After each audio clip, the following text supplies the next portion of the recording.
Remember, all I'm offering is the truth, nothing more.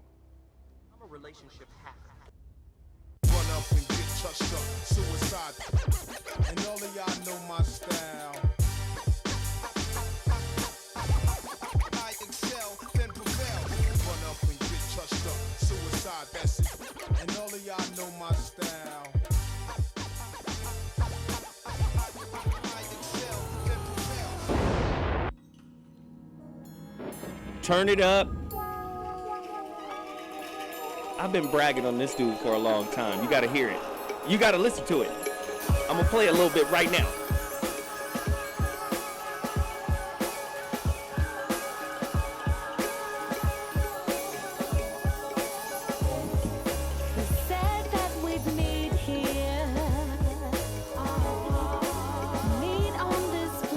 Hey, put up the album cover real quick. I want them to see this.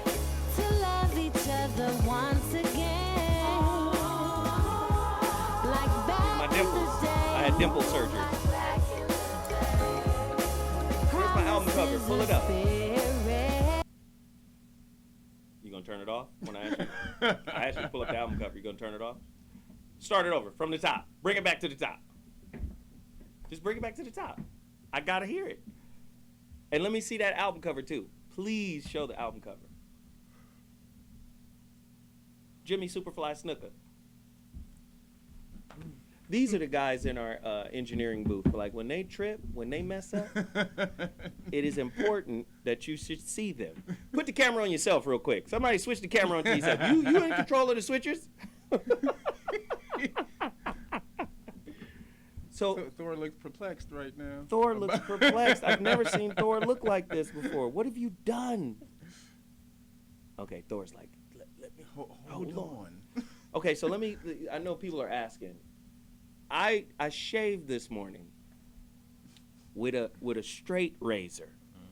I ain't got no business messing with a straight razor.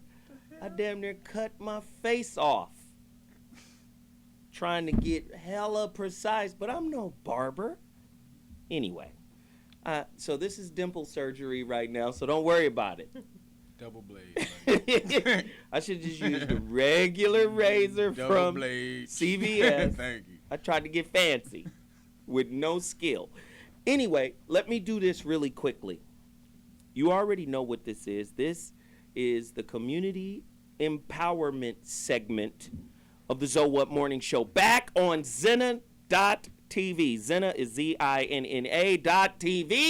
You already know what it is that we do. During this segment, we promote black-owned businesses. We try to get them elevated visibility across the country. And listen, if you don't cash mob the businesses, it's useless promoting them. We have to cash mob our businesses that we promote here. So really quickly, as they're getting this music together, because we're going to play this again, and we're going to pull up the album, and I want to give you guys instructions on how to get my brother's album. All right? But let me do this. I want you to go to wejuice.com. Pull up the WeJuice website really quickly, because he's in the building. Hassan, tell them about your product, where they can get it, and why it's important to consume strawberry lemonade, apple, pear, lemon. That's that strawberry he's going lemonade. to open immediately. WeJuice.com. Check it out. OUIJUICE. I make fresh, cold-pressed juices daily, and I ship them straight delivery next day from FedEx. Everything's fresh. With I have ice different packs programs, and stuff in them. Detox, immunity, recovery, energy. I have 6 and stuff for your skin too, and I have ginger shots and I have turmeric shots. Y'all not gonna ask the sister if she wants some? It's cool. Just get yours anytime. It's good for health. As a black person, we should have more vegetables than actually meat, because meat is toxic to our body. So it's always important to have fresh What is this juice pink and one vegetables. right here? What's this? That's strawberry. Strawberry ginger. Strawberry ginger, the new thing. And then That's turmeric. turmeric shots with the pepper inside. Yeah. Why you use pepper? Black pepper is good for absorption of the turmeric. You can't just have turmeric by itself. You gotta have the black pepper for the absorption rate. Okay, cool. Thanks. So that's what that's about. For my stuff over here. Thanks. So get weed juice anytime. Improve your health. And if you like fitness, you know you can call Kevin and you can call me too. Now, Shepherd Family Suites. Pull up that website right now. No, I can't keep bringing Doc. Y'all want to see a crackhead white person? You looking at Doc when it comes to Shepherd Family Suites.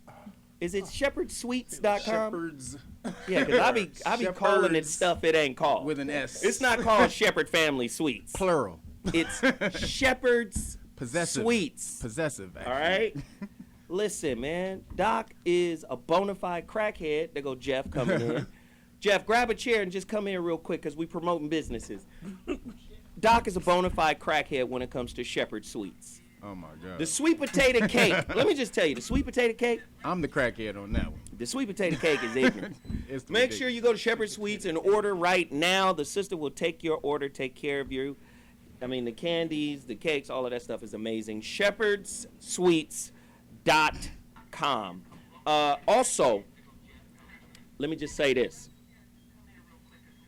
See this right here? These are some of the last remaining copies, physical copies, of the Relationship Dismount. These are some of the last remaining copies. I have 170 copies left. Critically acclaimed book. Go to Amazon.com if you want a digital copy. You can go to Amazon.com. You can go to iBooks. You can do all of that to get your copy. But if you want a physical copy, you can only get it from me. You got to go to my website. I am ZoeWilliams.com. Jeff, I had dimple surgery. Okay. It looked like you was shaving, and some agents from the Matrix came through the mirror, and you got into a fight with them, and you had to jump to a payphone and get here. That's what happened. That's exactly what happened. So look, only 170 copies remain, physical copies. If you want one, I will package it up and send it out to you today. You got to go to IamZoeWilliams.com to get your copies.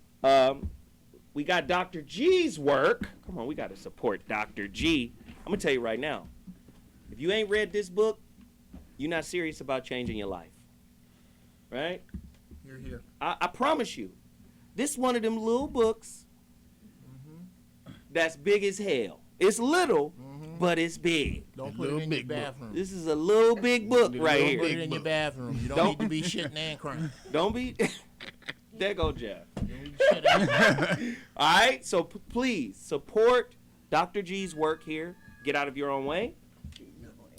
Just listen. Discover the secret to getting through to anyone. Mark Goulston, great book. Jeff claims he reads this book. I call bullshit. Just listen. Just listen. Right? Talking to crazy. Yeah, I probably read that Oh one. God! For today's topic, Oh, yeah. talking to crazy and passing crazy on the kids. Oh damn! You got to get this book, especially for today. And then someone sent this in. I haven't read it, but somebody sent it to me. Don't let engineering ruin your life. Wow. It's a very interesting title. A non-technical memoir guide for men of color in the technical arena. Look at that. I bet you this is a how to cope with racism and bullshit being a real smart Negro. Yeah. I bet you this is one of them guides. Go support this brother's book, Dusty R. Walker Jr. All right, Dusty. It's two Dusties. It's two Dusties. Okay. That Dusty was a selfish bastard. Pass it on down, didn't he? Please, please, please support all of these businesses now. In studio. You gonna go do it? Yeah, I'm going to do it. All right. This is my friend right here. Listen, when I tell you me and this sister, we put work in the community. Okay. L.A. Bridges, she was the director. And she was like, nah, let's get Zoe in here to deal with some of these kids. And it was transformative for me. She was like, I want you to teach them some Swahili, all them languages you be speaking. You need to deal with, and listen, a lot of those kids I'm still in contact with today. This was 2006. And I'm going to tell you, man, they taught me as much as I taught them. And, I mean, when we talk about fatherlessness in America, and I'm seeing moms come to me saying, if he give you any problem, because he only respect you, if he give you any problem, please take him behind the pergola and put hands on him. Give him that woodshed action. Please. I have moms coming to me saying, this dude only listen to you. You did something to him and he's changed. And So that's if he because needs of some this wall-to-wall counseling, you Man, gonna that's give it to because him. of this sister. And now she has a new business endeavor. Please tell them what you do and how they can get in contact with you. Thank you. Good morning to everyone. Good morning. Good morning. So yes, I'm Afia Kojua, and I do massage therapy. The name of my business is Goddess Touch Therapy, and Don't get on that chair, Jeff. It ain't for you. No, it's I already called. It's for Kevin. I called. I called. Jeff just gets up and gets in the Figure out chair. who it was. I wasn't gonna have none of you hard-leg bastards rubbing on me. Go ahead. No, yeah. So I do healing work.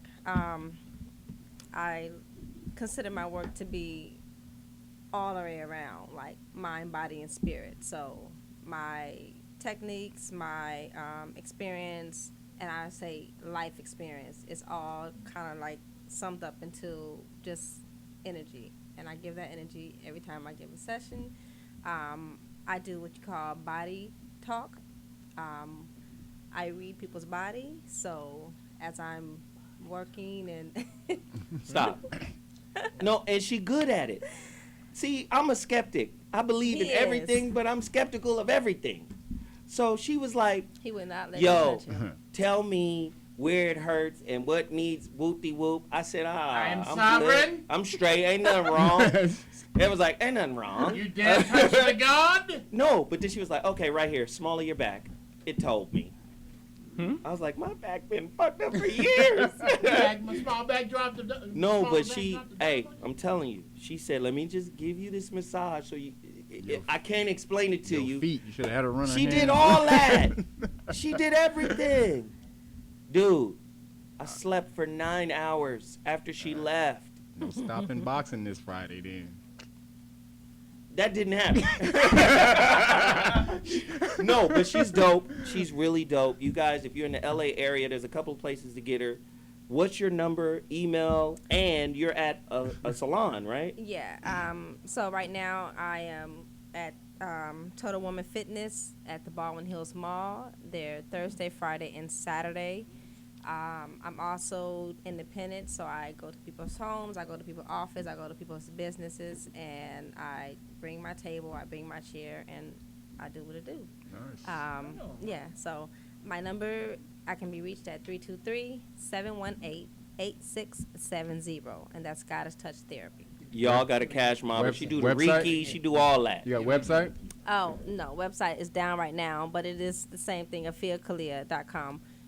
Down, but it will be back up soon. So just call her, man. So, again, 323-718-8670. All right. Touch Therapy. Kev, go. Everybody, the Real Nugget site is back up. It's been back up a couple of weeks, and we've been doing the status classes. Big shout out to everybody who signed up and doing the classes. I will have them posted, the recorded classes posted by the end of the week, so you guys can buy those as well. And also got some new Phoenix More shirts in, so go ahead and check that out, please. RealNagas.com, ReelNagas, and also you can hit me at realnagas@gmail.com. All right, now, y'all heard me talking crap. I play his music all the time. Some kind of beats, some kind of something. I play this guy's stuff. He produced 2 tracks on Kendrick Lamar's album. You already know, right? Jeff already knows what I'm talking about. He produced How Much a Dollar Cost, which is President Barack Obama's favorite record, and You Ain't Got a Lot of Kicky. Those 2 records are fly records. This dude right here, listen, his first album came out when he was in high school, and I was rapping on that album. They came out years ago as Madcap on Loud Records, Loud RCA. This is years ago in the 90s. This dude's a trumpeter. He done played with everybody, and now he drops his own album. It's called Astral Progressions. Joseph Lineberg. You can only get it pre-order on iTunes right now. If you don't, play this right now. Just play this Echoes of One real quick. Blending beyond lifetime to the echoes of one. Turn it up! Echoes of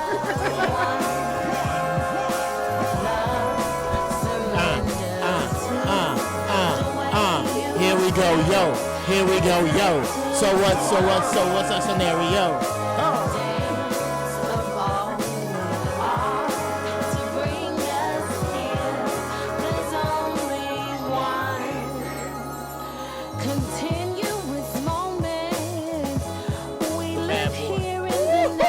We live here in the now.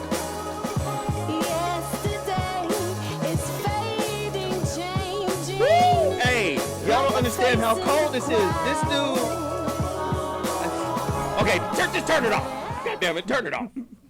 Go pre-order this album right now. Dude is a Jedi. Astral progressions, live instrumentation. Do you got a picture of Joe real quick? Pull it up. This is my dude right here. This is my guy. This dude has been producing beats, and it's live instrumentation. The dude he plays the trumpet. You He's a gonna bad hear boy. on this album. You gonna hear influences Miles Davis, Tribe Called Quest, And he cool people. oh, dude, it's fly, dog. It's the flyest, coldest shit ever. Got his mom on the album cover. You know, his mom just passed. He got this little piece where his mom, I don't want to give it away, but I'm kind of giving it. His mom is talking Wow. on her deathbed, and they're around her, the family, and she's just dropping bombs. And he put musical landscapes around. Y'all remember my God CD, the lecture that I taught, the God class? Yeah. He made that music. Wow.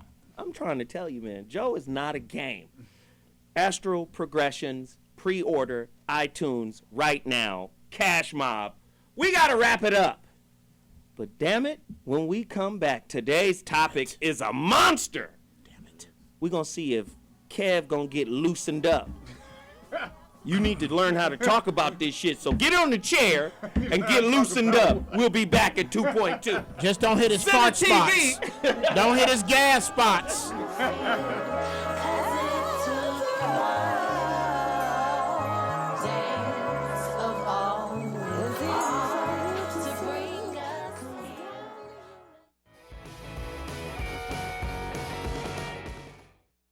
Jason Stewart here for Zinna TV.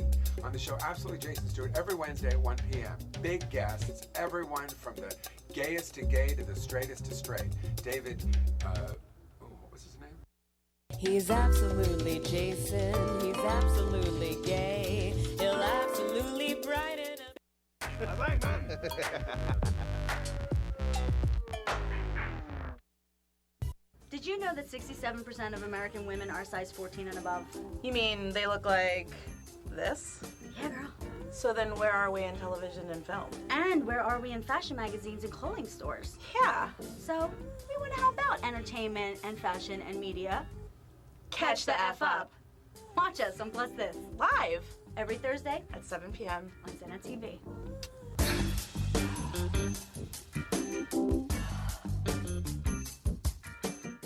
And it's Mary Carey, of course, politically naughty with Mary Carey. I'm always naughty. I'm always politically. My behavior is always politically naughty. I'm never politically correct. Dr. Drew, hi.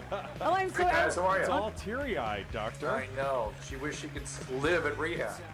But only if Dr. Drew's there. Obviously, Sure. if someone like, you know, because a little too groping might be inappropriate. But I like the flirting and stuff. When I walked in, you shoved my head in your. No! Are you gonna sue me? Get politically naughty with Mary Carey. Mondays at 4 p.m.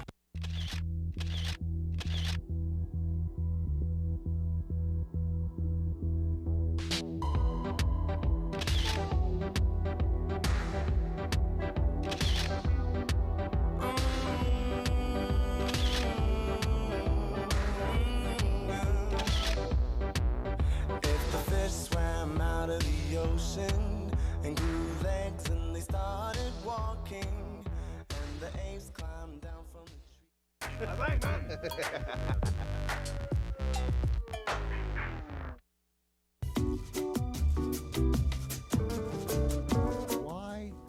is a white guy like me co-hosting a black radio show? I think toxic relationships cause you to take poorer care of yourself. That if you can recognize danger, if you can pause, if you can take some breaths, refocus, and engage, you might be able to dodge a bullet that you're going to send or coming towards you. One of the things that men don't get is that often women need to vent first to clear their mind.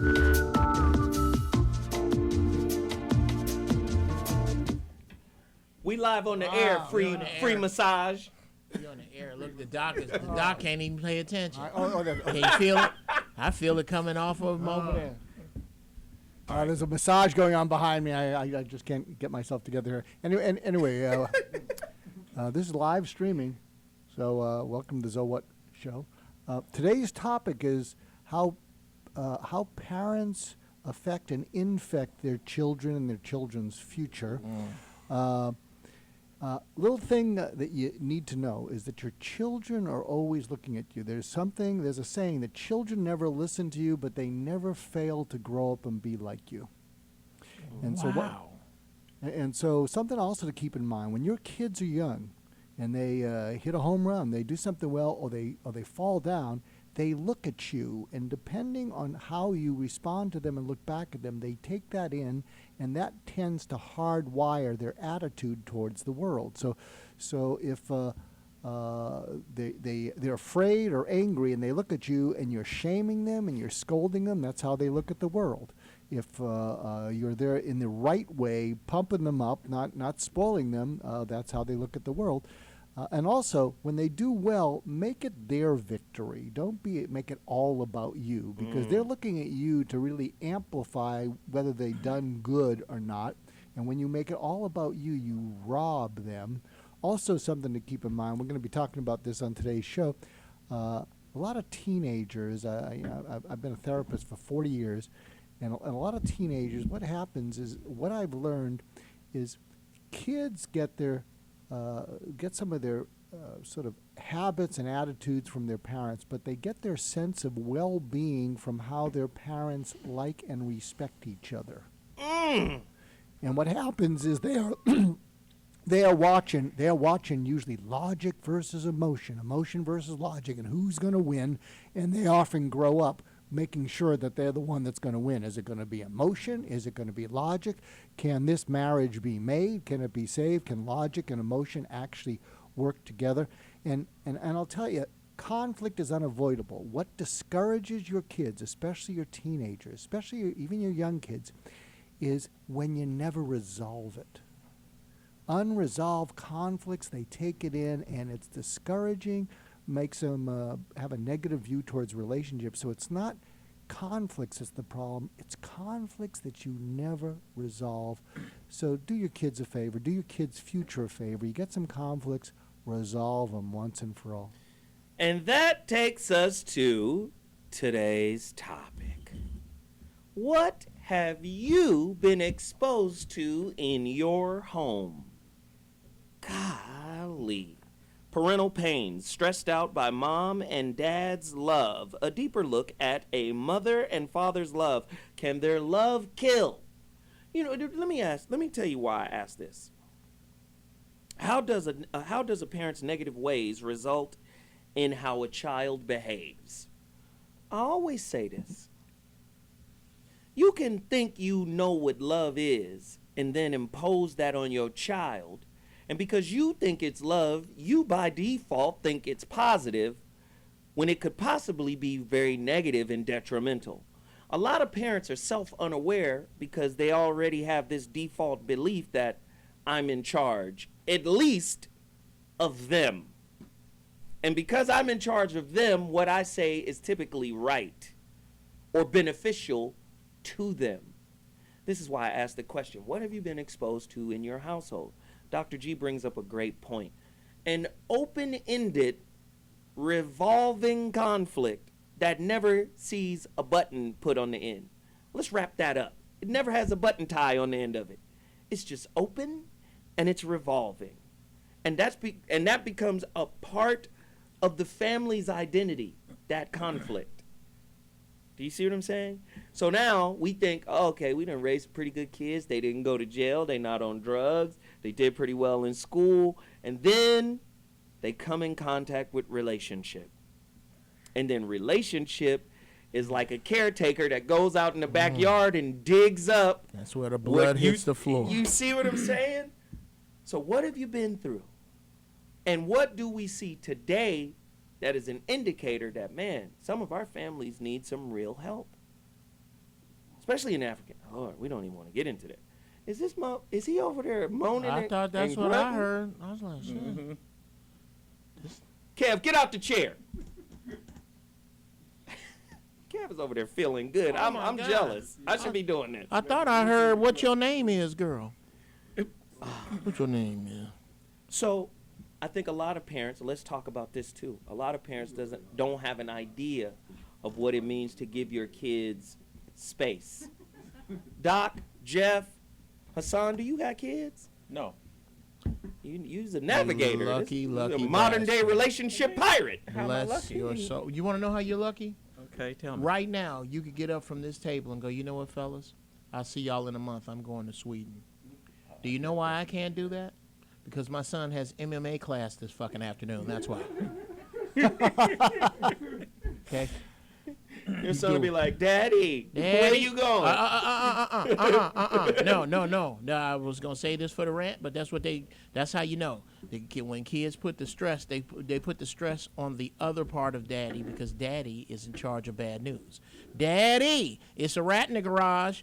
Daddy, some niggas in broken here. Daddy, the pipe broke in the kitchen. Daddy, I need some money. Daddy, it's a flat tire. And because of that, daddy, that's the difference. You thank your lucky stars. You can spend weed juice money on whatever the hell you want, because ain't no we involved in your money. We is actually me. It's we. Turn the W upside down. Me juice. People like you can't tell me shit about time. I said, kill me with single people talking about how I'm broke or I ain't got no goddamn time. Do you know I can't leave my house with less than $200 with my family? I can't. No. Have you ever took a family of 4 to the movies? No. That's $175 right there. That's right there. You need a job a credit application for the shit at the fucking counter, for the popcorn and soda and shit. Popcorn credit card. Let me put that on Visa. You kids cost money. Yeah. Take them to Disneyland. You smart, man. You Nigga, smart. take them to Target. All right, so let's get back. Okay, I'm sorry. I'm back on the road. Right. Back on the road. Let's get back. Back on the road. I apologize. Yes. You forgot my question, didn't you? What the hell? What is it about giving your kids space? Do you believe in giving kids space? Yes. I believe in giving them the freedom to operate under their own devices, given the tools that I have given them on that particular level. Meaning, right now we're dealing with the responsibility.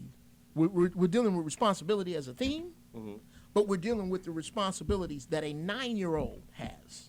Right. And I'm going to frame that in my own manhood. This is the way I deal with my 9-year-old son. Is, dude, do you know what jail basically is?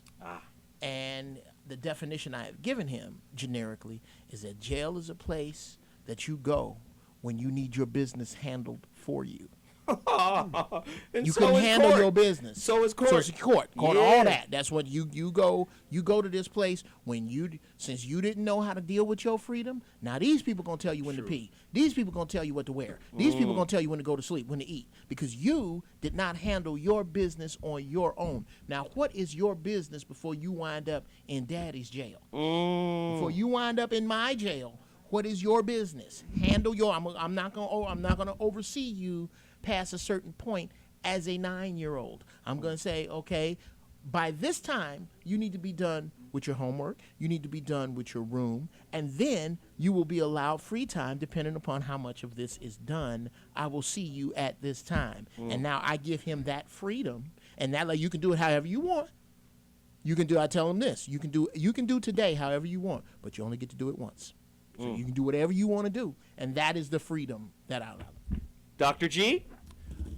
He brings up a good point. You know, part of our responsibility as parents is we got to prepare them so that when they hit the world at 18, they have a don't come chance. back. They have a chance of succeeding. So every time you're doing something for them or with them that the world's not going to do, you're spoiling them, and you're spoiling them rotten. And so what you have to do is you got to prepare them to be tough, resilient, have a good attitude, not a chip on their shoulder. And I used to do something called divorce therapy with couples when they were getting divorced. They'd come in and I'd say, I don't really care about each of you. I don't care about your relationship. But you each have to make a case how what you're doing with your kid is going to get your kid to be child A and not child B. Child A sticks there, child B bails. Child A is strong, child B complains. Child A takes everything seriously in life, doesn't take themselves too seriously. Child B takes themselves too seriously. So I push on them and I say, make a case for what you're doing is going to prepare your child to be child A or child B. And Jeff makes a great case. I mean, I'm glad we recorded this because if you're not doing anything, if you're not preparing them for the world and they go out in the world, and the world's not going to interact with them the way you do. Now, that doesn't mean you abuse the heck out of them. Doesn't mean you drive such fear and demoralization that they never make it in the world because they segue into drugs because they just can't stand their life. But so you got to be tough, but with love, and you got to be consistent also. And by the way, when you're giving your kids consequences, don't do overkill or underkill, because underkill doesn't work. No. Overkill you have to take back. So there's a real responsibility that when you give them a consequence, it matches the behavior with the consequence. I love underkill. I love underkill. You have to overkill. You gotta take back. Can I put a little piece on that? Let me put a little something on that. go ahead. Okay. Put when something you on say that. Put overkill, you gotta take back. Let's just say that anything beyond what is logically or agreeably necessary that you give to your children, that extra becomes poisonous. That Absolutely. extra is poisonous. So if you don't take that poison back, where is it and what is it doing? Now, there's a saying someone told me, consequences teach your kids a lesson. Cruel punishment teaches them a lesson they'll never forget, which is to get even. Get back and get even. Let's take it another level, because this is a big problem, especially in the African American community. I don't know how white folk do with their kids, but I know black people do with their kids like this. And me and my two oldest and their mother, we've had an ongoing conflict about whether or not the kid should be allowed to speak. You know, in the African American community, speaking to your parents is a very dangerous, could be a very dangerous road. Better put some violins on that shit. Right. So I said, listen, these are two Sagittarius. They gonna talk regardless. They fire. We could whoop them, and they still gonna talk. So we got to give them parameters, because their nature, they're not like Pisces. If they stop talking, they're not you Cancers. broke 'em. They're not gonna just be quiet and be internal. They're expressive. They're gonna talk. I said, so we got to give them rules, parameters. So I always said they could talk. I said, y'all could talk as long as you're respectful. So I would give them the definition of what respectful is. So they always come to me, and maybe because I'm a man and I'm dad, they always came to me respectful. Daddy. But with mom, they was always a little on the edge with her. You understand? So she would say, well, it's your fault that they're so outspoken. And I'm saying, well, wait a minute. I think outspoken is a good quality. So my question is, should kids be allowed to speak their mind to their parents? Or should they kind of shut their mouth?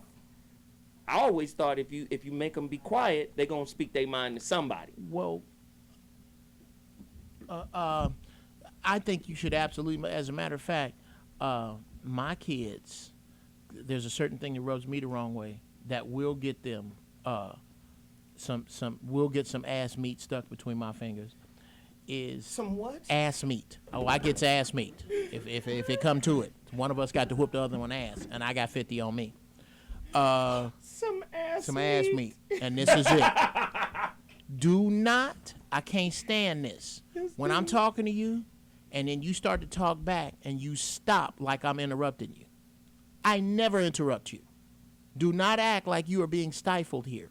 All you have to do is be respectful. My definition of respect is if I've done something to upset you, I have no clue that you're upset. Anything outside of that is disrespectful. So you just be very tactful and clear like you speak it in court. I'm going to give you can talk about whatever you need to talk about, but what we are not going to have with regard to one of my mandates is a debate.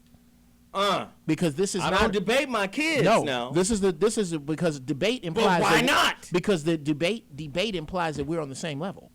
Okay? Now, if we're discussing an abstract thought, I absolutely want you to debate me.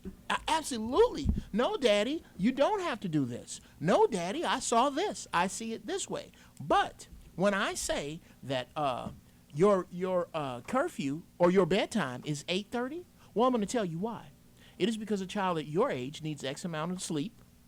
You need X amount of things to go this way or that way. You need a regimen of schedule, and we need to start that now. That's not up for debate. That's okay, Daddy, I was hoping I could do this. Well, maybe not on a school night. We can do this or that. But the changing of your time, that's already been said. We don't debate about that. All right, so listen, we got to take a quick break, and when we come back, we will continue this conversation. Should kids be allowed to voice their opinion to mom and dad? What if they need to just vent and let it out? Shouldn't we be the ones they let it out to? All right, we'll be back at 2.2. Zena.tv, the Zo What Morning Show. Badass kids.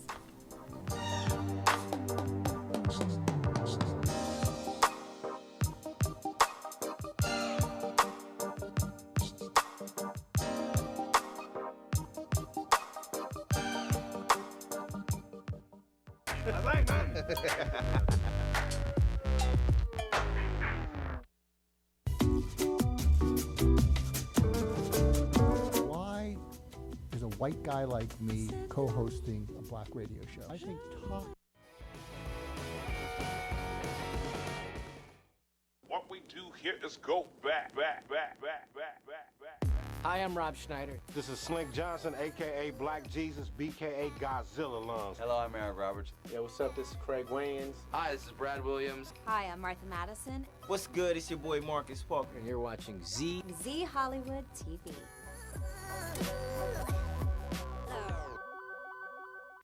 I start. Hi, I'm Moxie. And I'm Nicole, and we're the ladies of Suicide Girls Radio, the world's leading BYOB radio show. Pour a glass of your favorite tipple and tune in on Wednesday nights between 8 and 9 p.m. as we discuss life, liberty, and the pursuit of free nipples. Oh, just flash it would be kind of funny, wouldn't it? People think flashing your tits is easy, right? And it's actually kind of hard.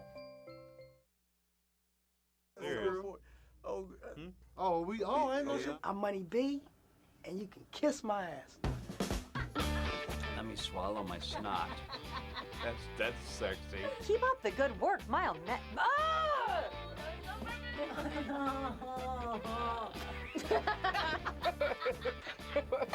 Let me see how I'm gonna come and check out. No, I love you. Oh yeah, why No cyclocyanabin, the little. Always switching up. Always switching up. It's my wedding band. Jumped out of my. Oh my God! I hope it's not an omen. Call my wife. He keeps moving away. Hi, I'm Rob Schneider, and you're watching T Hollywood V. Z Hollywood TV. I'm not gonna bang. Nailed it.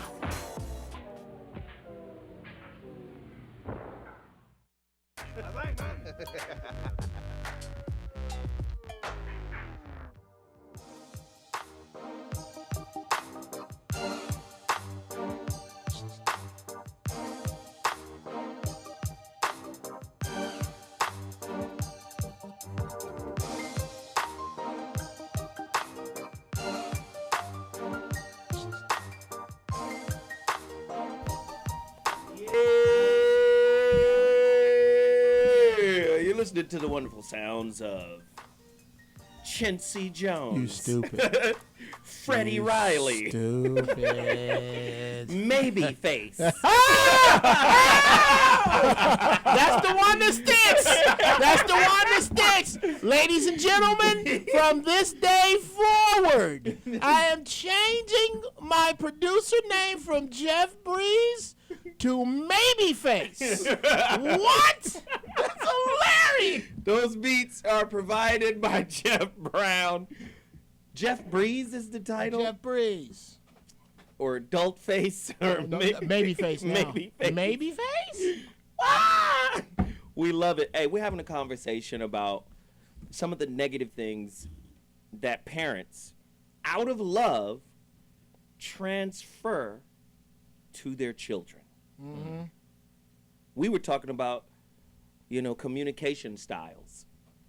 Is it healthy to allow your kids to be somewhat combative communicatively to parents, right? Is it okay to allow that as a form of expression? Or must children view parents as their generals and they have to show certain levels of respect? Doc? I'm going to go with B. I'm glad Corey's not here because I'm going to say it depends, and he hates it when I say it depends. Kids when they go out in the world. You going to really answer a question? Yeah, oh, shit. Yeah, no, kids when they go out in the world, the world is hitting on them and all kinds of things, and a lot of kids don't really talk about it. And so the point is, if something is hitting on them when they come home, if it is not safe to vent to their parents because they're going to get hit on, jump to conclusions about, then it's going to go internal. And when it goes internal, it's got to come out. So it's going to come out either as violence against themselves or violence against other people. One of the things we did, but I think we may have gone too far the other way, is my view is that, as long as my kids were doing okay in the world, developing friends, focus, moving ahead, and just all the positive things, we would have liked respect, a little bit more respectful language. But if they're doing good in the world, we're doing our job.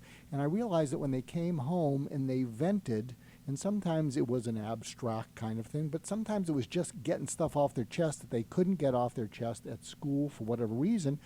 So what they would do is they felt it was safe. But if we came down on them, it wouldn't have worked at all. Actually, I'm going to take a minute because I got to share a story. When my oldest child, You mean you're going to be long-winded? That's fine. You might like He gets a turn. Okay, when my oldest child, when she was 5 years old and our third child was born, she was just acting up. Sometimes the oldest children don't like sharing mommy with anyone. And you're kind of like roadkill if you're the dad. When they have to share mommy with a younger sibling, that's big. There is hell to pay. So what happens is my wife is saying, you got to handle her because I got to feed the baby. Mm-hmm. And so she's venting at me, she's yelling at me. And normally I would say, you go to your bed, you take a time out. But I know she was a good kid. And she's the oldest. Now, to understand this, you have to realize I'm the youngest, and my wife's the middle child. And so I kept saying to my oldest when she was 5 years old, what is it? What is it? And she's yelling, and normally I'd say, you need a time out.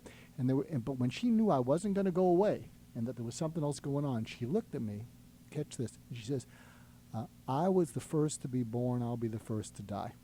And you might think, well, shrinks kids, they are a little crazy. But the point is, I'm not a firstborn. My wife's not a firstborn. So what she's dealing with is the terror of realizing if she's the firstborn, she's the first to die. She wasn't aware of that. Grandparents are dying, dogs are dying. Mm-hmm. That's on her mind. We can't relate to that because we're not firstborn. And then when she said that, she ran across the room, jumped up across the table, put her arms around me, and she just said, Daddy, keep talking.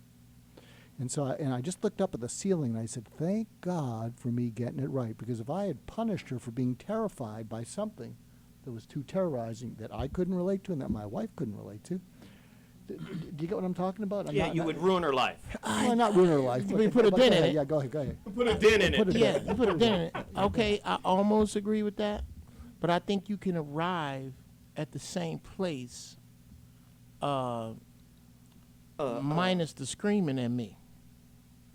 Because what I have to, especially, and again, Doc, I hate to draw this on race lines, but as a white man, you get to teach your children to basically live free. I have to teach my children how to navigate to freedom. Wow. And it's a This different. is big. This is big. It's different. Yeah. It's yeah. different. Hold on, Jeff. Hold on. Are you saying that inherent in black parenting, there's fear? Absolutely. I have to say more. I have to parent out from under what my people have been genetically predisposed to for centuries. I have to parent around when the male was ripped apart in front of the female so that she would castrate her sons socially on her own so that the master didn't have to. I have to navigate around that. I have to navigate back to, even with my own children, the position of king. I have to navigate back there. And then when I get there, I have to tell them that, okay, here's the utopia I'm trying to get you to build. Something I told my son a couple of weeks ago. I said, you know why I'm being so hard on you? And he said, because you're making me a man. I said, yes, sir. I said, you know the other reason I'm being hard on you? For my grandchildren. I need my grandchildren to have a responsible father. That's my job. And I am, and I'm laying this on him at 10 years old. Why? Because you think it's bad now? How bad is it going to be when crack babies are great-grandparents? Oh, damn. Okay? There is a sliding scale of what is parenthood, of what is the standard amongst my people. And I'm up to my neck with shit and quicksand, and I'm holding this torch up here going, look, you guys, look, this is the standard. This is what we're pushing towards. And I don't have the latitude to let my children think that out of pocket in any way is okay, because a strikeout for your son or daughter, they just go back to the dugout and think it out. A strikeout for my son or daughter could mean prison time, could mean death, could mean a number of things. So you going, see, there's a couple of things we got to hit here, okay, which I think is awesome. Number one, what you're saying about the fear, parenting with fear, that's mind-blowing right there. Like, goddamn. I wouldn't go as far back as slavery, what happened in slavery, even though that narrative is there. Before I went all the way back, if we in Back to the Future, we in the DeLorean, before I go all the way back to the 1600s, I'm going to stop in, what was the time? You going to dial up the flux capacitor? No, what was the time when Claudine came out? The 70s. I'm going to stop in the 70s first. Late 60s. Because the reason why I want to stop in the 70s is because that's when the fear of you not going to make it in this society. If you don't do this. That's when raising black kids took the turn of, this is how you succeed in this society. Number one, daddy can't be here as long as mom is on. You see what I'm saying? Daddy physically can't be. Daddy physically can't be a presence in the crib. And I'm going to say who we are today is a direct outgrowth from that mentality. So before we go all the way back to slavery, I want to stop in the 70s and circumvent that belief system too.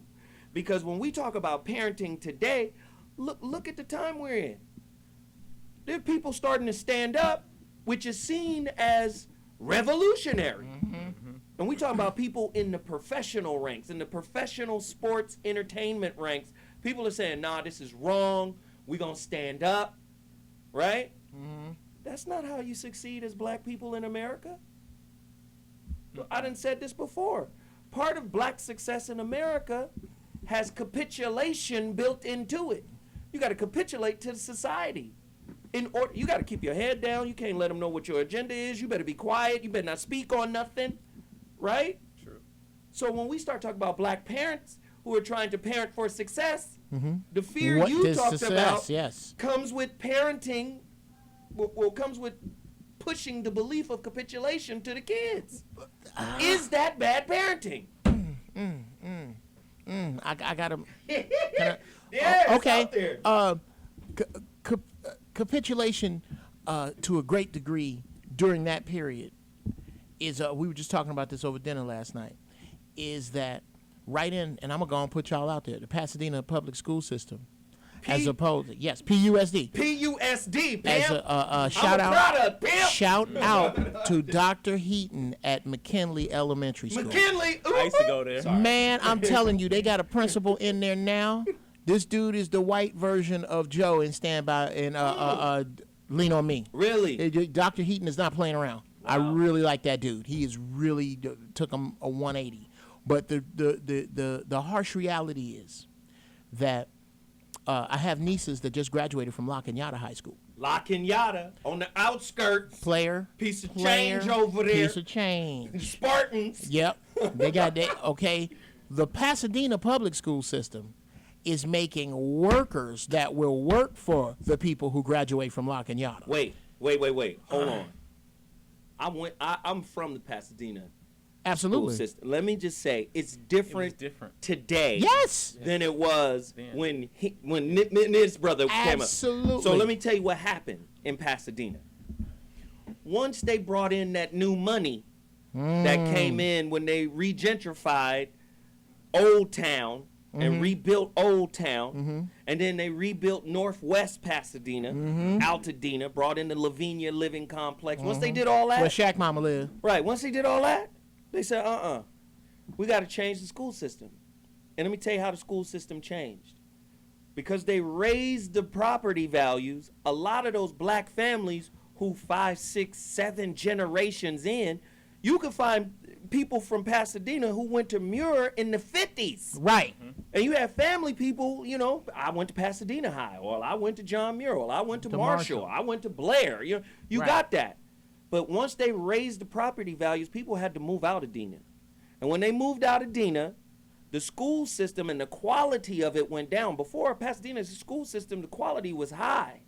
But then it went down because, all of the so-called black people are leaving. I say so-called for Kevin while he's getting an hour-long fucking massage. We got to get his ass out the chair immediately. But let me come back. She don't do no Happy Meal massage. What has now started to happen in Pasadena in terms of education is you got private schools. Woo! LaSalle, Maranatha. You got these charters and privates coming in that it's the same education. It's for sale now.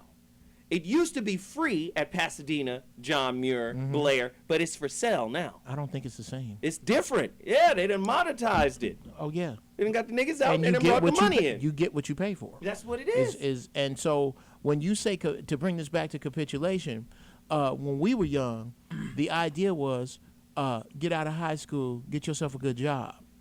Or if you go to college, you're going to college to get a good job. Right. I don't use the word job. Job is a dirty 3-letter word when I talk to my children. I talk to my children about how you're going to react with your clients. How is your business going to stand up when you have these watery principles? If you can't find, if you don't understand the concepts of money and time and your efforts, I don't speak to my kids like future employers. I speak to my kids like future employees or employers. Future business owners. Yes, future business owners. I find ways to make them. I think I will share my son's bike story during the rant. I will. It's coming up. Yes, sir. Dr. G? Well, we're going to break now, aren't we? No. We going to you now. You going to waste your time? Talking about the break. Now, I was just thinking about the word capitulation, and is there any? There's a word cooperation. Can you cooperate without? What's the difference between cooperation and capitulation? All right, let me just. I see where you're going.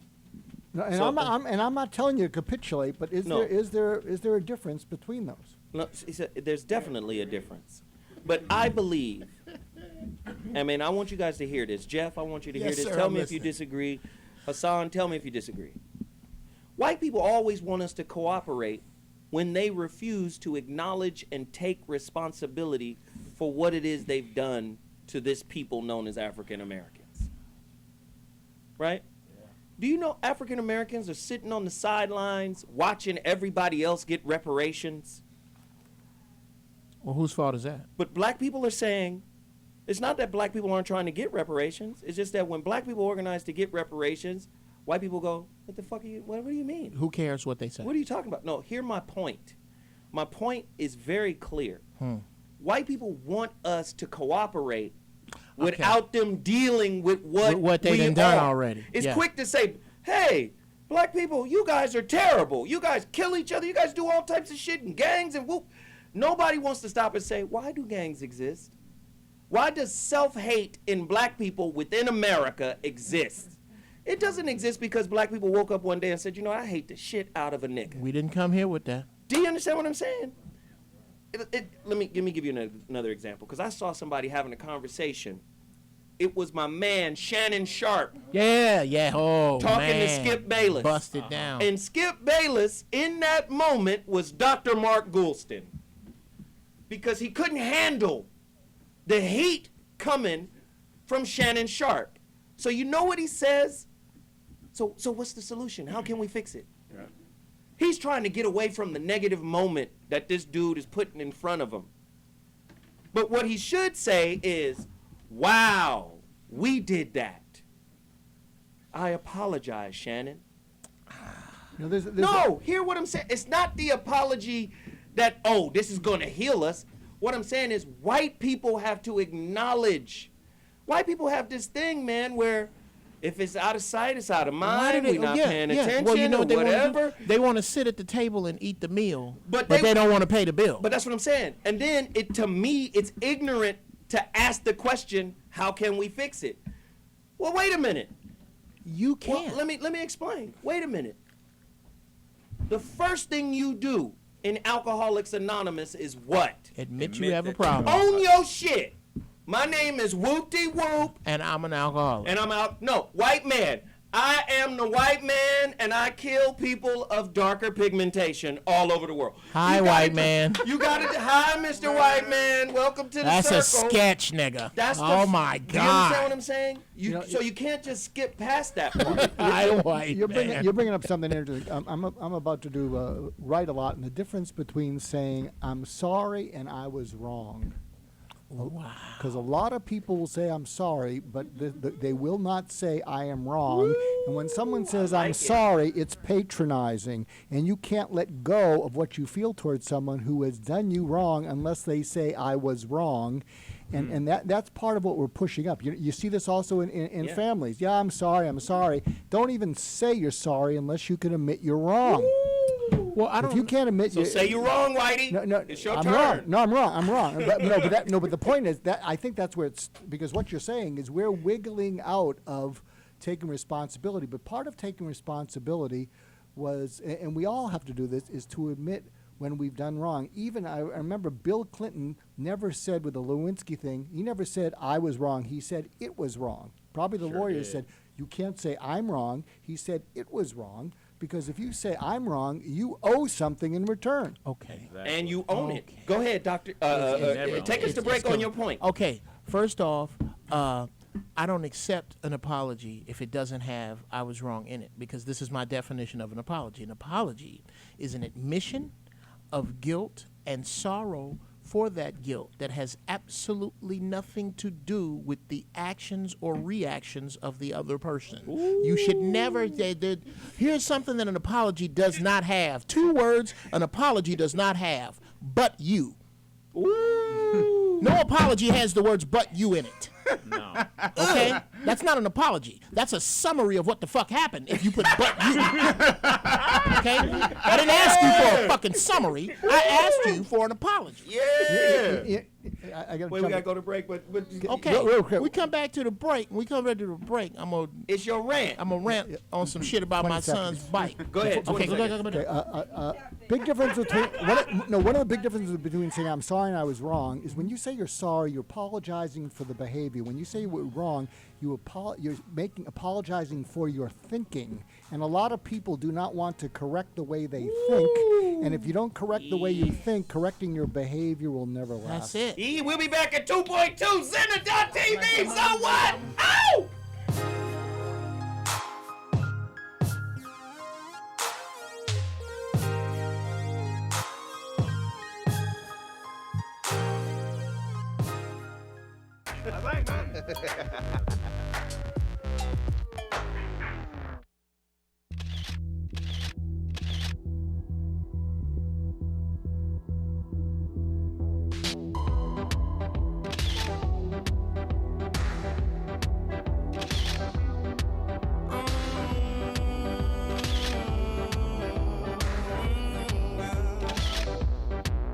If the fish swam out of the ocean and grew legs and they started walking, and the apes climbed down from the tree. Do you have an amazing Lemmy story for me? An amazing one? Everything he does is amazing. The guy put snarl in the metal. Come on. Big heart. Love that guy. That guy was the real deal in every way. Lemmy was just a class act. So thank you, Lemmy. No way I was gonna miss tonight's tribute to the Lemmeister, man. Let's hear it for Lemmy! Scream for Lemmy!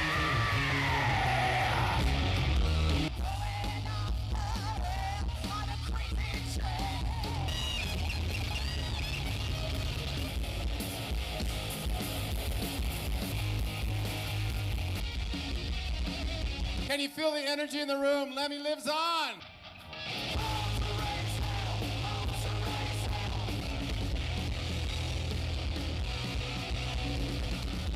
God bless Lemmy, and he will live on through all of us. To the spirit and memory of Lemmy!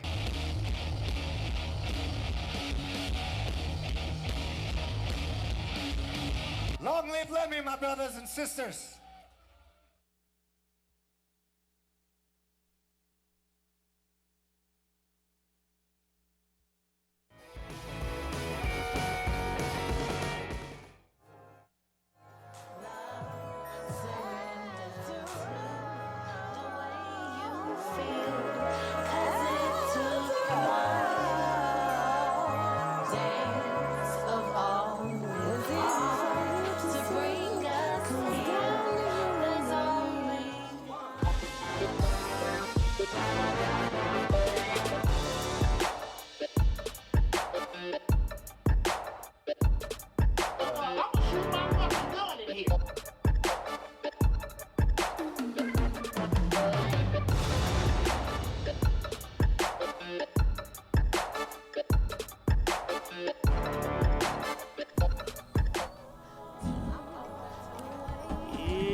Jeff?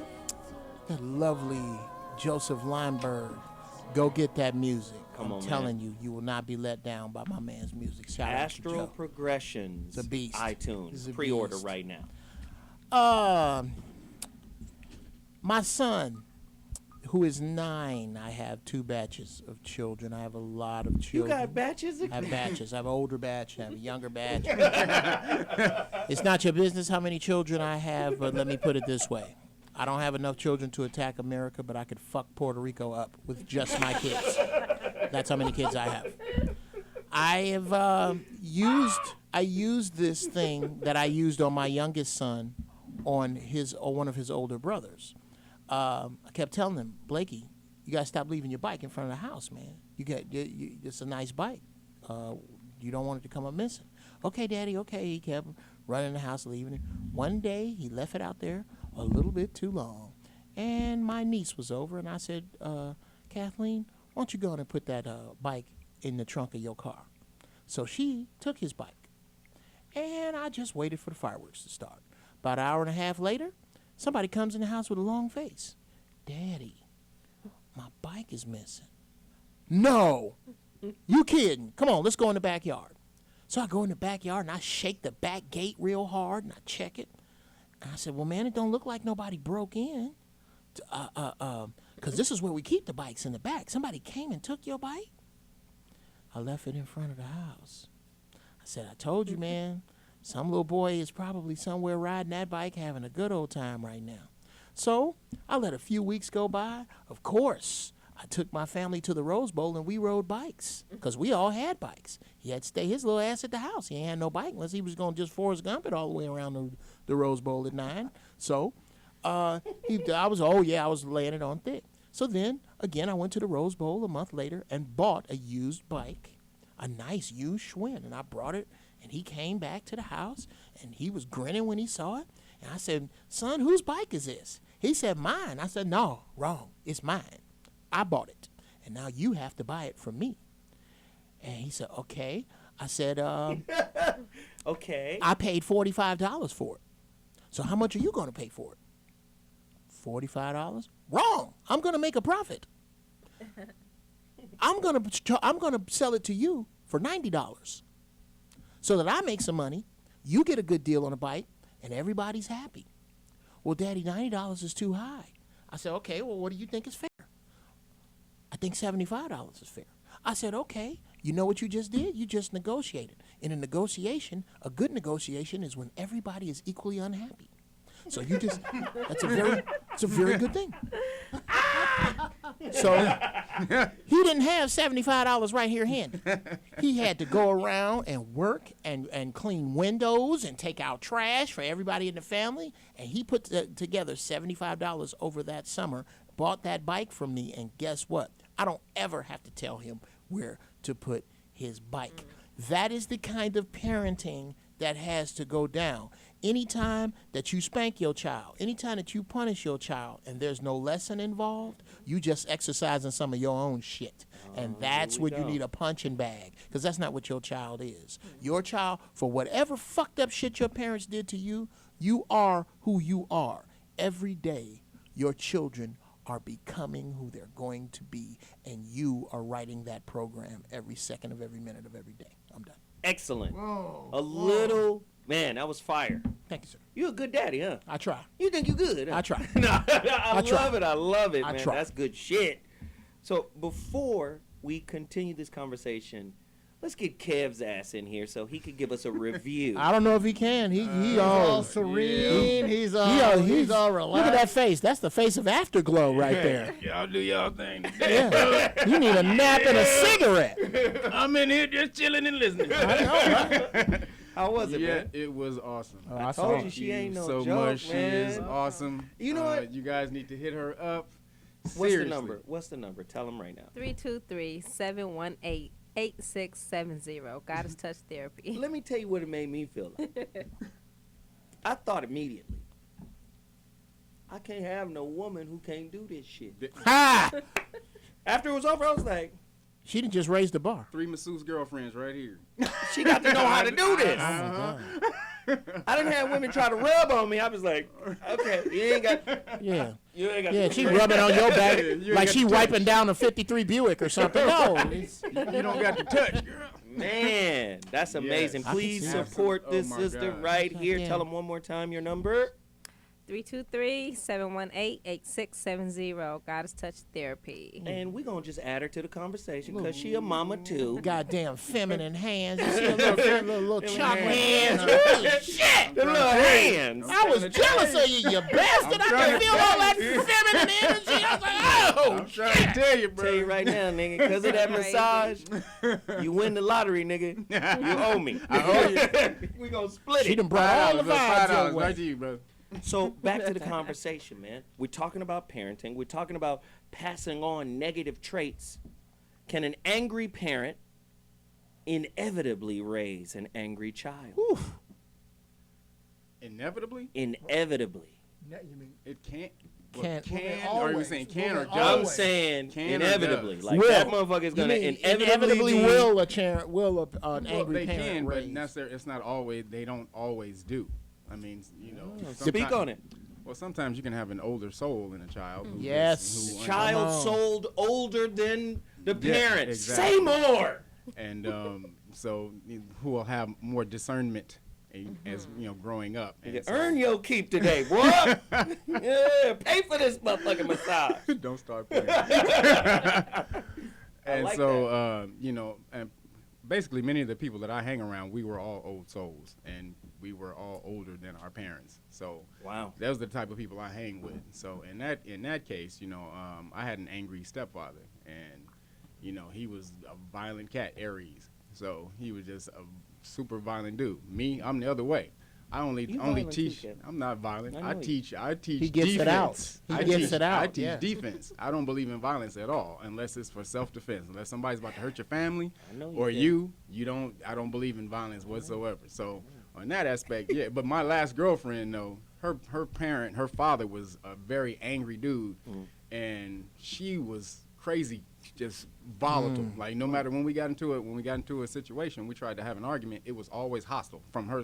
Tastes great, less bam, bam, and I'm like, look, you don't have to talk to people like that.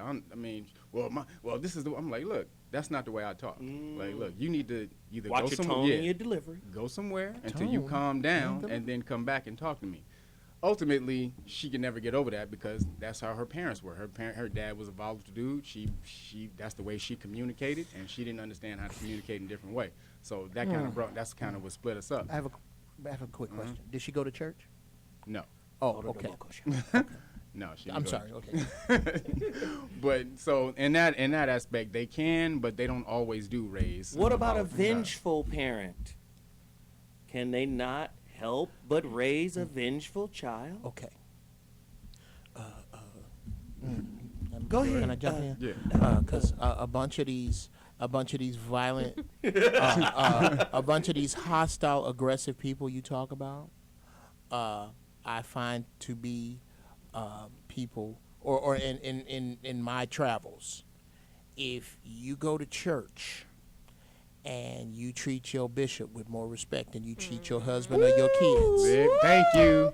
You are out of pocket. Thus saith the Lord. Thus saith the Lord. Oh yeah, because black folks get the words of God confused with Old English, which is the language of their oppressor. But when they hear you put a thee and a thou on some shit, and it goes really far with black people.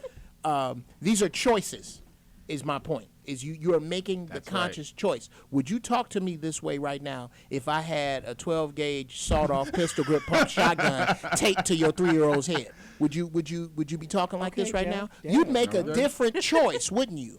So what you are doing is you have put me in the box that it is okay to disrespect me when you are angry, and I don't fit in that box. That's why you cut it off at the beginning. You're a mother. My man. She got a little boy with 2 big sisters. Okay. What age? What's your age? They little. 10, 8, and 9 months. Oh! You just got a little boo-boo. Wow. Yes. So, I'm just saying, like, to me, having children makes you more aware of yourself, right? Of course. How have your little boos made you more aware of what you need to work on with regards to raising them correctly? Speak to that. Whew. Go for the juggler. Yeah! Okay, so, first I'll say, I was listening as I was doing my massage, and I was like, you said something earlier, Doc, that really hit home for me in regards to raising our children through fear. Because I realized that that's what my parenting style was becoming more and more like. Because I was like, girl, don't do that because, and if you, and then I had to really, really check myself one day. I looked and was like, wow, I could really see myself like, I'm making her very uncomfortable in her own self. Because, like you said, out of love, out of fear of something happening to her, out of fear of her not taking life serious enough.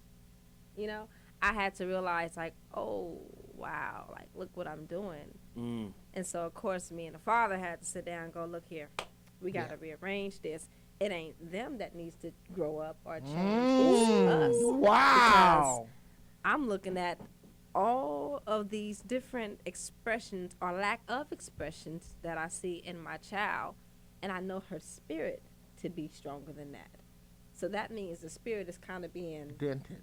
Yes. So I said to myself, I was like, I don't want to do that to my baby. I don't want to do that to my daughter. I want her to be a strong African woman, and that's not going to produce that. So I had to check mommy. I had to sit down and have a conversation with her and say, you know what? Mommy was wrong, you know. Back to that. Woo! Mommy was wrong. I apologize. I don't want to make you feel like this. I'm so sorry that I made you feel like this. And this is what I'm going to work on. This is what I'm going to do to correct that. Damn. And this is how to open the communication. Listen, y'all want to see? You want to see what a real good woman look like? You want to see what a real good mama look like? It's right here in the studio, right now. Listen, it's I gotta not take easy, a quick though. break. They taking. They ain't just It's walking not around. easy. They taking. They taking. That's what. When you see a fine ass girl, this is a cultural heirloom. Dude, please, brother, please. If we had a machine that could make 500,000-600,000 of those, if we left it on all night, we'd be okay. But we would be all right. If you. So look, I gotta take a quick break. Yes, sir. Listen, when we come back, we gotta finish this conversation because there's still a lot to be dealt with. Yes, sir. Zena.tv, so what, in the mornings. You know how we do. Holla!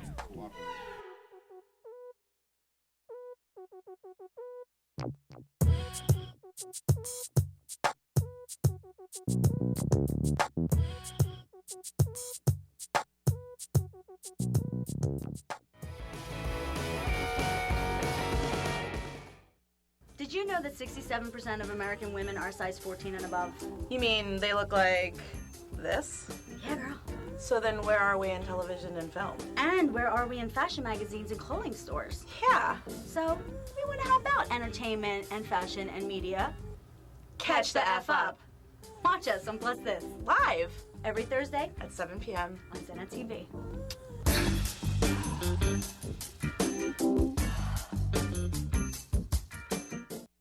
Hey, this is Minnie from Lady Pants, and you are watching the top 10 women who are killing it in comedy right now. Ready for number 2? Cameron Esposito.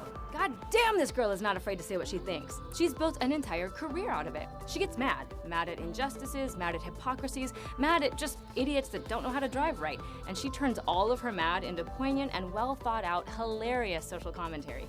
You actually feel smarter after laughing your ass off during one of her stand-up sets. She's also a lesbian, and a damn fine one too, if I may say so myself. Her hair is always shaved and lopsided and perfectly coiffed, and her style game is strong. It doesn't hurt that she's Latina as well. Cameron, keep doing what you're doing, girl. It's working.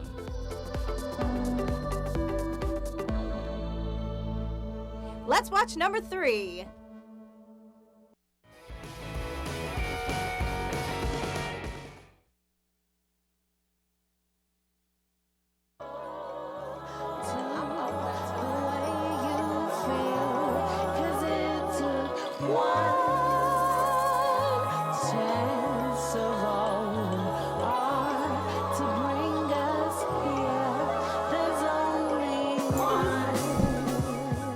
Let it rock for a second, man. Just let it rock. Let's turn it up a little bit, just a little.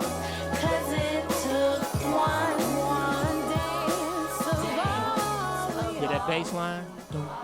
Just let it play a little, just a little. Come on. We have to end. So, here we go, yo. Here we go, yo. Say it. So what's in it, yo? Hey, go pre-order that Astral Progression. That's hot. Joseph Lineberg. iTunes. Don't play yourself. Smoke you something and close your eyes. You could tell it was a gang of high-grade hydroponic. Them niggas was hot. When they did this. You don't come up with this sober. If you listen to my tracks, you can tell which ones I made hot. Yeah. Okay, so the So What Show is back in the building. And we're talking about what gets passed down to kids. A lot of times, like you said, parents are so focused on looking at their children that they stop looking at themselves. Mm-hmm. And they don't understand that that relationship is a bi-directional relationship. It's not a unidirectional relationship, right? I keep calling her Leah because that's what I know. Say your name again. You can call me Leah. Because Leah has always been short for Kalia, so that's you. my birth name. That's my People girl. couldn't pronounce it, and so I was like, Leah. no. Yeah, Before quit you tearing chop it it up. up, just say Leah. Quit beating my name up. Right? So Leah said something that I identify as my parenting style. My parenting style is always to lay my weaknesses in front of the kids. And I teach from the weaknesses and not from the strength. A lot of times people would like to put the mask of strength on, but fail to realize that kids see behind the mask anyway. They Makes see you a bigger fraud. Right. They're like, Especially this when your nigga children are bullshitting. gifted. Right. So with me, because you said something earlier, I'm going to tie it all together about talking. My son is at Auburn, dealing with politics, dealing with everything, dealing with health issues. This is my oldest, right? Dealing with everything, but fighting, becoming a man, learning, maturing, adjusting, right? And I was on his head one day. Hey, man, fuck that. You got to whoop, whoop, whoop, whoop, whoop. And then he started talking back. And then he was talking back in a way that I was like, hey, man, don't make me beat your ass. Don't make me show you how many men standing here. But then he said something, and then I automatically had to check me. He said, Dad, who else can I talk to like this? I can't talk to nobody here. I can't express myself here. If I express myself, I'm too strong. He told me all of this. Right. He was like, Dad, I'm not trying to be disrespectful. I just need another I Zulu. need to get it out. And I had to pull back and go, wait a minute, I can't police you like that now. Now I understand. Let me have it. And then he was able to get it off, and he was like, man, thanks. Because I can't do this over here. I got to be. Release. You understand what I'm saying? So that's why I always tell parents, like, sometimes with kids, especially as they get older, you got to change your role in their life. When they're kids, you're a dictator. When they're adults or young adults, you got to start transferring into counselor mentor. Because if you do not become the counselor mentor of their lives, you know what's going to happen? They're going to start getting information from other people. They're going to get it from the streets. I like to say that the device, the social, emotional, spiritual device that you use to protect your children has to change. When they first come home, it's an Iron Maiden. Okay, no, you cannot come to my house for 30 days. There's a newborn in here. Light, heat, okay? Smell. Now, yeah. Wash your hands. At some point, I got to open that Iron Maiden and let this thing out, and now use something else to protect it, and something else. And the more that I take off, the more that it is supposed to be responsible for. And I cannot take off of you what it is I'm protecting you with until you can show me that you can live without it. Okay, that's Dr. G and then Kev. Yeah, I got to. I think this is an amazing show because of the people here. What's your first name again? Is Afia. Afia. Why she? One of the reasons she's beautiful is she's a mom who was worried that she was losing her warmth, because a mom without warmth is not a mom. And she wasn't being warm, she was being angry, and it bothered you. And what we have here with Jeff, even though he rants, what we have here is a man with conviction. Conviction makes you strong, anger makes you wild. And what kids really need is they need the warmth. Wow! What kids need is Oh my God! Kids, nice socks. Kids need the warmth from a strong woman. And kids also need the conviction from a strong man. Right. But being angry isn't strong. It's just being angry, and it provokes anger. And and I hope people replay this show, because we have just had incredible role models of incredible warmth and strength, conviction and strength. I just feel it's been an honor to be on this show. And I think people, if they watch this, will say, those are the two role models. This is the balance. This is why I say that single mothers have a drastically unfair job. It is unfair. It's like using a grilled cheese, an iron to make a grilled cheese sandwich. That's not what you're supposed to. You can You do it. Yep. Right. But you're not supposed to. And it can turn out good. And Yep. yeah. And if you find yourself making a grilled cheese with an iron, you need to examine your other situations. You either incarcerated or broke. That's okay? a trill cheese. That's not trill. a grilled That's cheese. a struggle cheese sandwich. Right. So what you are supposed to have is this balance, as in, this is mama talking to the son. Okay, baby. Now you know how your daddy is. When he tell you what you do, that's what you're supposed to do. And I did not want to refer this problem to your daddy, but you and I couldn't work it out. So now you done dealt with your daddy. I Bam. brought you some cookies. Put this steak on your eye. Right. Okay. I done That's- sent you into I done the sent you- to the yeah. cauldron. Okay. When you go with what I like to tell my kids is, if you don't get it from her, you're gonna see what happens when a fool meets a damn fool. Now watch this. Now watch this. Because I'm not gonna let's just talk. take it. Let's just take it even deeper. And this is a lesson you got to teach young men and women straight up. Don't have a child with an open wound. Right? An open wound is somebody who never reconciled any of the issues that they got going on. Never have a child with an open wound. Because all they can teach is hurt. Where were you 13 years ago? Do you understand what I'm saying? All they can teach is hurt. Now, Dr. G said something that was very powerful, man, about anger. And this is one of the things, Kev known me since I was a kid, man. I had to teach my son, my oldest son, about the demon seed I gave him. That My temper. anger. So from early on, I'm like, hey, there's this other dude in Dad. And he would see flashes of him and be like, oh shit, there he is. He done turned green, ripped out his clothes. So, but a lot of times parents are afraid to put their vulnerabilities in front of their kids. You got to teach with those vulnerabilities leading. Because I'm going to tell you right now, they already told you, 60% of communication is nonverbal. Yes. They're going to see that Yep. anyway. So you have to be able to say, this is who I am. This is not something you should emulate. Now, watch how I progress and evolve over the years. I'm telling you, Learn from my mistakes. hold my hand and walk with me. But if you don't do that with your kids, they're going to think exactly what Dr. G said early on. The way we're doing it is the way it's done. Yeah. That's right. You see? Can I add From to the that? get-go. Yeah, everybody. Okay, so this is a short story on that.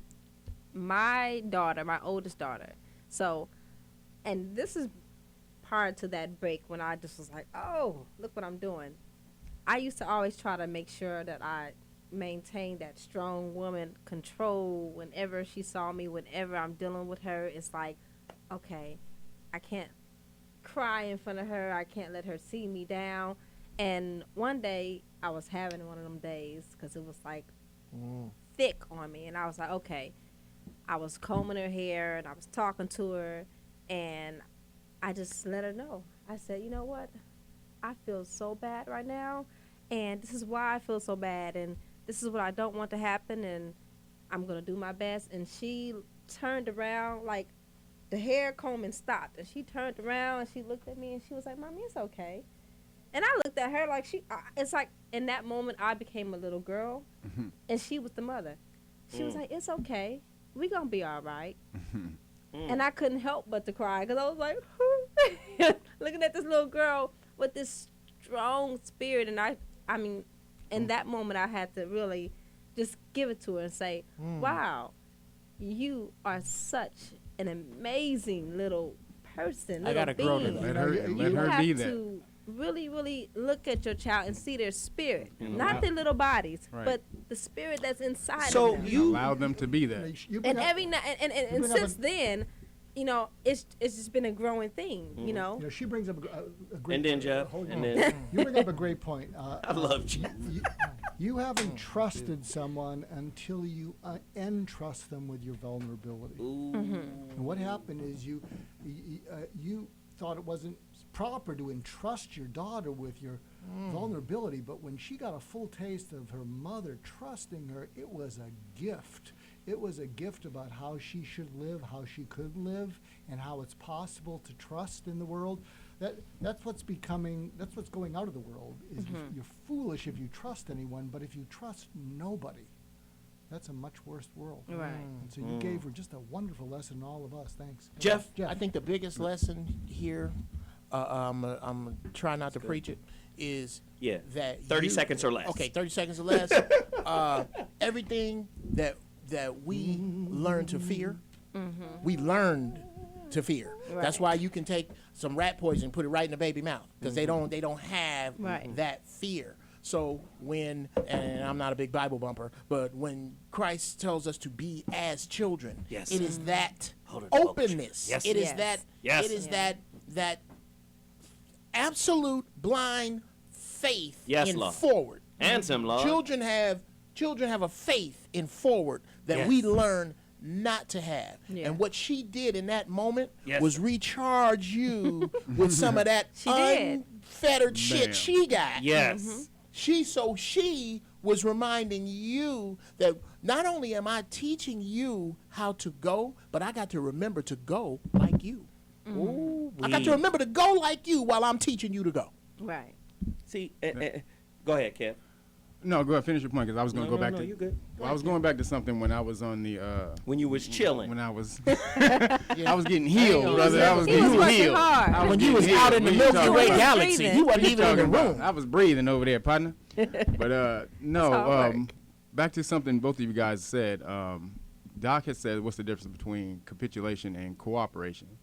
And capitulation goes back, it's the same word as capital and all of these things. It goes ultimately back to cattle, or heads of cattle, or it comes back to how to arrange, it goes back to how to arrange something for surrender. So when they surrendered, they would arrange the heads of cattle for surrender. So it literally That's means, what the word means, surrender. It means to arrange stipulations for surrender, whereas cooperation means cooperate, to operate together. And what Jeff was saying, the difference between apologize and being sorry, actually apologize means to argue your point. It literally means, so when you say, and when you start with but and that's an apology. That means you're starting to argue your point. Whereas to be sorry, it actually means to feel mental pain. So when you're empathizing with the person's pain, then that's when you're sorry. So to teach your children these two things and the fine line of these things, I think is the most important thing. You don't necessarily have to capitulate, but cooperate. And you know what's really big about what he's saying? When you have that as a tool, that understanding, watch. You see people recognize what's small and walk past it. Because they have that understanding. True. To be able to see it and go, oh, this is not even something we should put the time, energy, or effort into to fight about. That's right. Okay. All right. Well, a little problem with that. One is an action. You always got a problem. One is a place. The way you define apology with but you, and I consider that a summary, that's an action. Sorry, the way you describe it is a place. So if I am to take your definition of apology and leave it there with the but yous and if I leave the ifs, ands, or buts in the concept of apology that you have, then how do I get from this place of sorry to communicating that to the individual that I am sorry to, for, or about? Well, if you are arguing that point, you're not necessarily feeling the mental pain. Like the word debate means to beat down into the ground thoroughly. Okay. So if I'm going back and forth with somebody, I'm not really trying to hear your point. I'm trying to defeat you. Right. So in an apology, I'm just trying to get you to understand where I came from. I'm not necessarily feeling sorrow for what I did. I'm just trying to get you to understand Then my side of it. I need a word that encompasses this. I am going to tell you that the shit that happened, here's my part of it. Here's what I did wrong. Here's how I could have done it better, and in the future I will do it better. And it has absolutely nothing to do with you lighting my car on fire. What do you call that if it's not an apology? That's communication, brother. Okay. Well, so is bitch, I'm gonna beat your ass with this bat. But they're different. I need you to differentiate. Non-violent communication. Okay. How about the You non-aggressive ain't shit because your mama's an alcoholic and your daddy was a pimp. Non-aggressive That's communication. Non-aggressive communication. Okay. How about passive communication? Boy, I certainly wish this had been better, and I've been thinking about leaving you. You know what? What's the difference between that and, hey, this is my fault. I shouldn't have done it. In the future, I won't do it this way, and this has nothing to do with the shit you did. That's called culpability. Accepting culpability. Okay, so that's a word. rocking That's with the word. mea culpa. The word you're All talking right. about is There you go. culpability. So let's take it back a little bit. Let's take it back a little bit. Let's ask this question. Is it bad parenting to teach your kids to go against the system, to go against the mainstream, to stand up and speak out wherever injustice shows its head? It's bad parenting if you don't. It's bad parenting. I want to get everybody's opinion. You already had yours. Okay. We're going to come back to you. Here's the part where I shut the fuck up. Dr. G, let's hear from the white man. It's one of the things I heard. One of the things I heard. I think Pat Riley said this when he was a coach. He said, "My job." You niggas better listen to me. That's what he said. He said, "My job is to feed my players reality and nothing other than that." Wow. You know, and if it looks like, their defense is going to be such and such, that's the reality. So I think a parent's role is to feed your kids reality, but you have to really make sure that you're really seeing reality, because reality is, what is, what isn't. And a lot of times we flavor our reality with all this other background. But I think a good thing for parents to do is, when you're in the heat of the moment, is to pause. That's not becoming passive. That's the pause, because if you're reacting, you're flavoring reality with your reaction. Okay, that was a great response, but that was not the answer to my question. What was the question? God damn it. It was a great answer to another question. To another question. However, this one. Wait, I don't have AD. You said, what was Pat Riley doing these days? No. That's funny. Every now and then No, he'll I accidentally said, throw out a bomb. is it considered bad parenting? Say you take that girl who died, Corinne, what's her name? Gaines. Right? Is it bad parenting to teach your kids to go against the mainstream? Is it bad parenting to teach your kids to go against injustice, to stand up and speak on it? It is if you're not speaking for a village. Okay? It becomes bad parenting from this place, that the girl who lost her life, I don't know this, there's so many of them. I was thinking Sandra Bland, but you're saying Corinne Gaines. Corinne Gaines? What happened, if I may ask? She told her kid when she was this is one instance when she was getting pulled over by the police, and she was arguing with the police officers who were really trying to help her actually at the time. She told her kids, if they start to pull you out of this car, start fighting the police. You don't need to be crying. I mean, she was just going back, the police are this, the police are that. You don't need to be crying. Fight the police. And the kid was crying, stop crying. You better fight them if they pull you out. And the kid is 5 and 1. And so she's telling them to fight the police when they're pulling them out of the car, this and that. Now, it's bad to tell your kids to do that if you don't know what the hell you're talking about. But if you have a thorough understanding of the system and you can warn your child correctly, then it is your duty to do so. If I'm in a maze, if I've been through a maze before, and then now my child is getting ready to go through it, if I don't tell them that, oh, there's a quicksand pit right there, watch out for the trap door on that side, then that is my fault. Mm-hmm. When they roll through there and they fall through those things, because Absolutely. I've been through it before. Absolutely. So, but Leah? I think it's definitely for each person's, to discern. But I think educating your child, giving your child the knowledge, giving your child the awareness that you have is important. I would never tell my child to physically combat, because they're children. And you have to make sure that they're trained on that level. Thank you. They're not, then you don't send them out there. Wow. The answer I didn't give, which just to frustrate everyone like I usually do, you have to focus on what's the outcome that you want for the child. To me, I want the outcome that my child has good judgment in a crisis. Mm-hmm. So you have to ask yourself, is this going to result in their having good judgment in a crisis when I'm not around them and they're just in their own head? So I think it's up to parents sometimes to pause and say, what do I want them to learn from this that they can use in their life? Whereas a lot of times if you just tell them what to do, they don't take it in. They're just trying to make it through the conversation with you. I love it. Listen, we got to take a quick break. When we come back, Zoe's final thoughts to wrap it up. This was very good. Let's see what I got to say about this shit.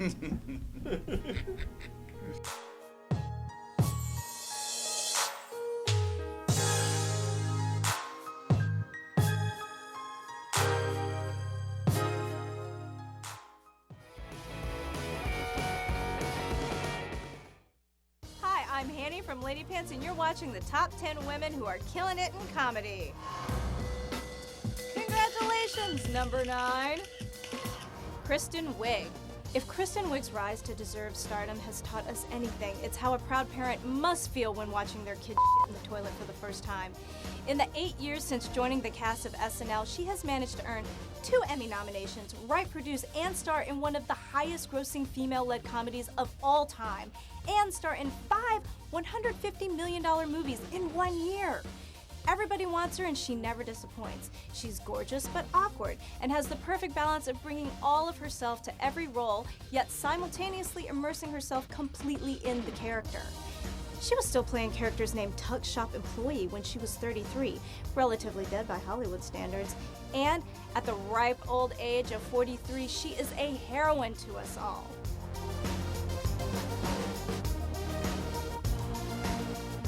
Only a few more to go. Keep watching.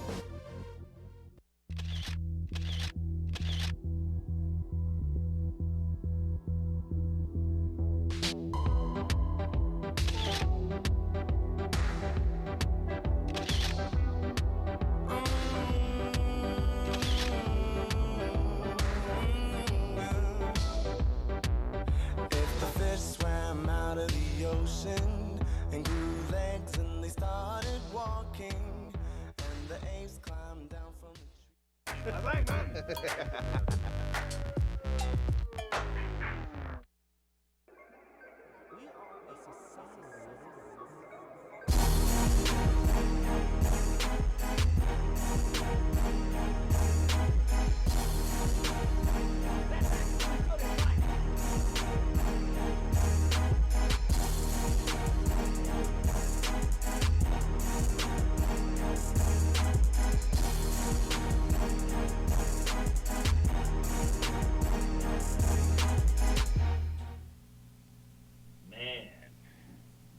Being parents. You guys like my my dimple surgery? Anyway, Zoe's final thoughts. It's amazing, man, children, what they bring to your life. Right? Sometimes as parents, we get caught up on the end result of our children. What they're going to be. What they're going to become.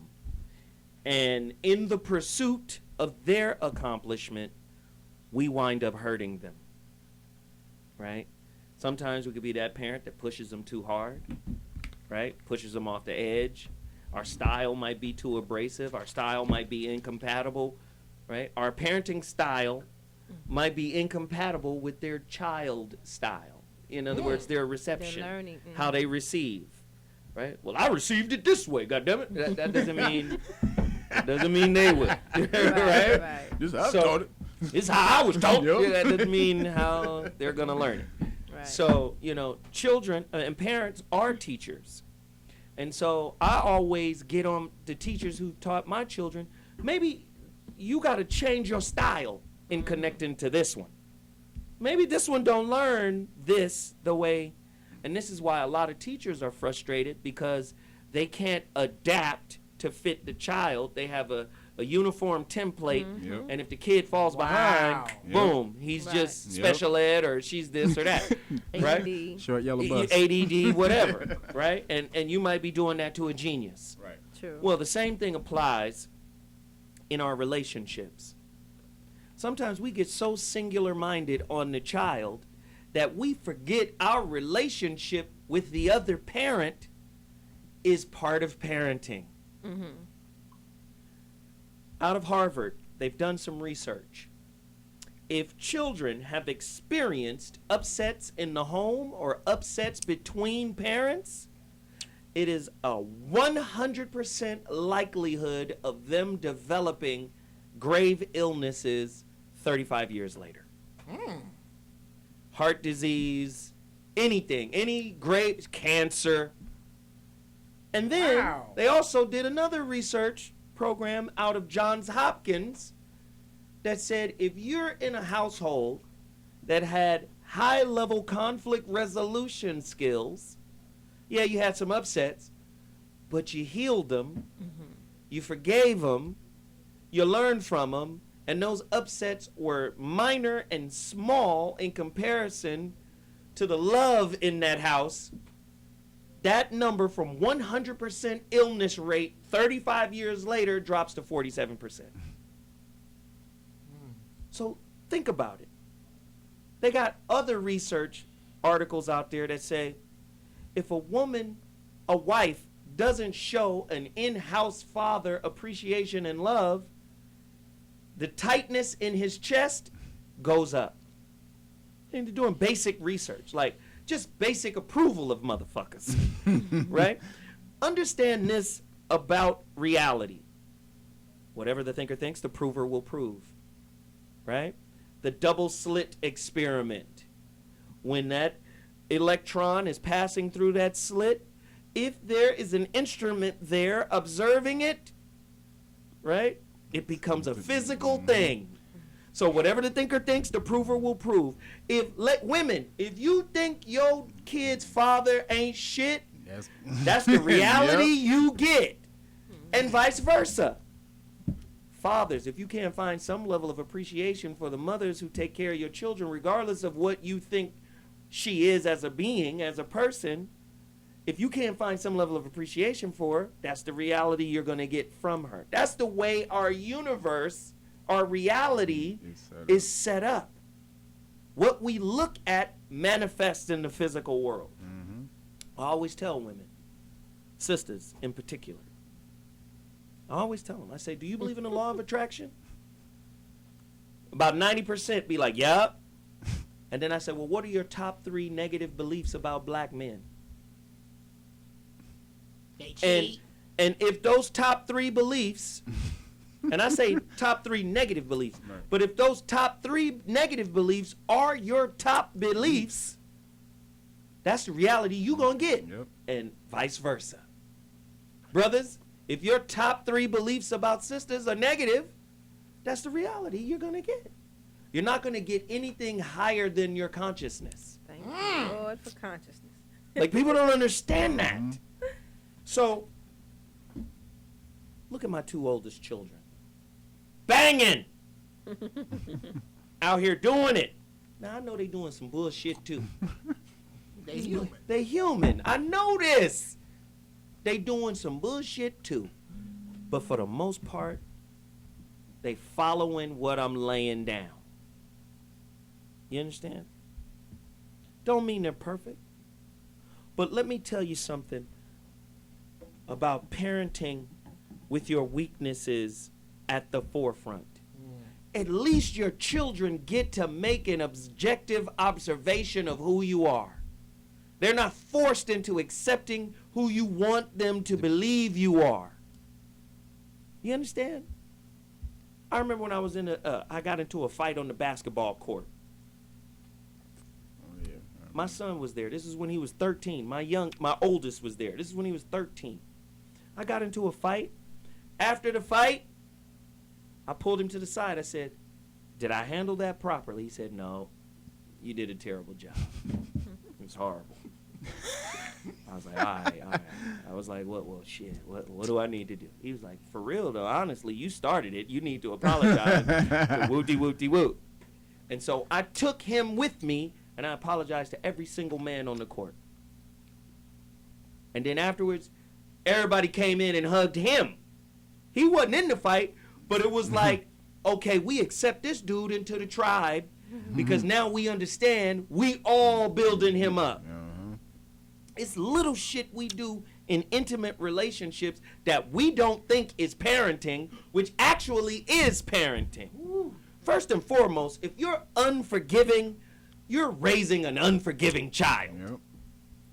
If you are one who gotta be competitive, that's gotta win the motherfucking argument, you're raising the same type of child. If you allow anger to make decisions at critical moments, that child is modeling you. Do you understand? I love Robert Anton Wilson. You know what he said about the model and the map? He said the model and the map is not the territory. So many of us think we got the map to some shit, not understanding the topography of life.